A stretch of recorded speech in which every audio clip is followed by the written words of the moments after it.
মুখ্যমন্ত্রীর সফরের আগেই উত্তপ্ত মণিপুরের চূড়াচাঁদপুর। শুক্রবার সেখানে যাওয়ার কথা মণিপুরের মুখ্যমন্ত্রী এন বীরেন সিং এর।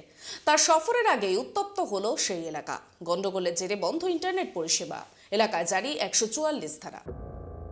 শুক্রবার সেখানে জিম এবং খেলার সুযোগ সুবিধা দেওয়ার জন্য অনুষ্ঠানে আসার কথা ছিল এন বীরেন সিং এর, যেখানে মুখ্যমন্ত্রী অনুষ্ঠানে হওয়ার কথা ছিল, আর তার কাছেই ভাঙচুর চালিয়ে আগুন লাগিয়ে দেয় উত্তেজিত জনতা। সভাস্থলেও আগুন লাগানো হয়। এরপরেই ওই জেলায় সাসপেন্ড করা হয় ইন্টারনেট পরিষেবা, জারি করা হয় 144 ধারা। চূড়াচাঁদপুর এলাকায় যাতে নতুন করে কোনো উত্তেজনা না ছড়ায় সেই কারণেই এই পদক্ষেপ নেওয়া হয়েছে বলে জানিয়েছে সেখানের জেলা প্রশাসন।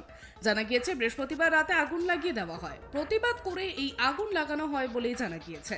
তারপরেই সেখানে যাতে এক জায়গায় অনেক মানুষ সমাবেত না হয় সেই জন্যই 144 ধারা জারি করা হয়।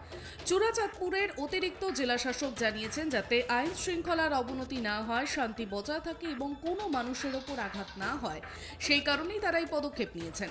এদিকে সেখানে বন্ধ ডেকেছে আদিবাসীদের সংগঠন। শুক্রবার সকাল 4টে থেকে বিকেল 4টে পর্যন্ত বন্ধ ডাকা হয়েছে। তাদের অভিযোগ সেখানে একাধিক চার্চ ভেঙে দেওয়া হয়েছে। আদিবাসীদের সঙ্গে কোনো রকম আলোচনা না করেই, এরকম কোনো শ্রদ্ধা না দেখিয়ে ওই গির্জাগুলিকে ভেঙে দেওয়া হয়। এটা ধর্মের এবং মানুষের ওপরে আঘাত বলেও দাবি করেছে তারা। যদিও মণিপুরের প্রশাসন জানিয়েছে আদালতের নির্দেশে তারা ওই গির্জাগুলি ভেঙে দিয়েছে। এদিকে এই বন্ধ এবং এই ঘটনাকে কেন্দ্র করে সোশ্যাল মিডিয়াতে কোনো রকম প্রচার না চলে সেই কারণে ওই এলাকায় ইন্টারনেট সাময়িক সাসপেন্ড রাখা হয়েছে বলেই জানানো হয়েছে। সেখানে পুলিশ সুপারের কাছ থেকে একটি রিপোর্ট পাওয়ার পরেই এই সিদ্ধান্ত নেওয়া হয়েছে বলে জানিয়েছেন প্রশাসনের আধিকারিকেরা। Bureau report, Tribe TV.